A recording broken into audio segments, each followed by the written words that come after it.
Assalamualaikum warahmatullahi wabarakatuh. Perkenalkan, nama saya Seni Santi. Saya berasal dari kelas 224B01 dengan nomor NIM 2220039. Saya di sini akan menjelaskan mengenai rapat untuk memenuhi salah satu tugas praktikum perkantoran pertemuan 14. Selamat menyaksikan. Rapat merupakan perkumpulan antara dua orang atau lebih yang dimana di dalamnya bertujuan untuk memutuskan suatu tujuan. Rapat ini merupakan alat komunikasi manusia atau alat komunikasi antara pimpinan perusahaan dengan stafnya. Rapat ini terdiri atas dua jenis. Yang pertama ada rapat formal, yang kedua ada rapat informal. Rapat formal ini merupakan sebuah rapat yang telah direncanakan atau diagendakan terlebih dahulu dan biasanya dihubungi melalui undangan. Yang kedua yaitu ada rapat informal. Rapat informal ini merupakan rapat yang dilakukan ketika dalam keadaan mendadak karena ada suatu hal yang harus dibahas secara mendadak. Adapun hal-hal yang harus diperhatikan ketika akan melaksanakan rapat, yang pertama adalah melihat tujuan rapat. Jadi kita harus memperhatikan apa tujuan kita dalam menyelenggarakan rapat tersebut. Yang kedua yaitu mempersiapkan rapat. Persiapkan agenda undangan dengan baik, persiapkan daftar orang-orang yang akan diundang dalam kegiatan rapat tersebut karena dengan dasar besar kecilnya kontribusi mereka terhadap proses terlaksananya rapat. Yang ketiga yaitu mempersiapkan ruangan rapat.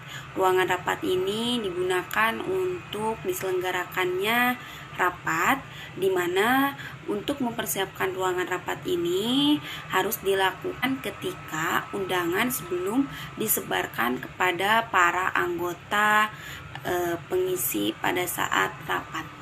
Yang keempat yaitu membuat daftar acara agar rapat berjalan dengan baik dan sistematis, maka kita harus membuat daftar acara secara pokok-pokok acara dan secara garis besar rapat tersebut akan dilaksanakan. Kelima yaitu mempersiapkan bahan rapat, yaitu biasa disiapkan oleh sekretaris, yang dimana mempersiapkan bahan ini adalah hal yang akan dibahas dalam acara tersebut. 6 yaitu mempersiapkan peralatan rapat.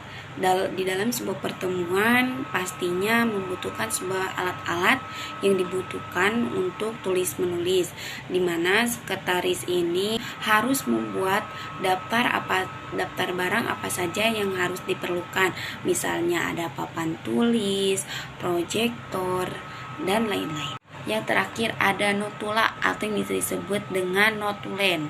Notulen ini merupakan sebuah catatan mengenai jalannya persidangan atau rapat serta hal yang dibicarakan atau hal yang diputuskan. Yang terakhir ada notula atau yang bisa disebut dengan notulen.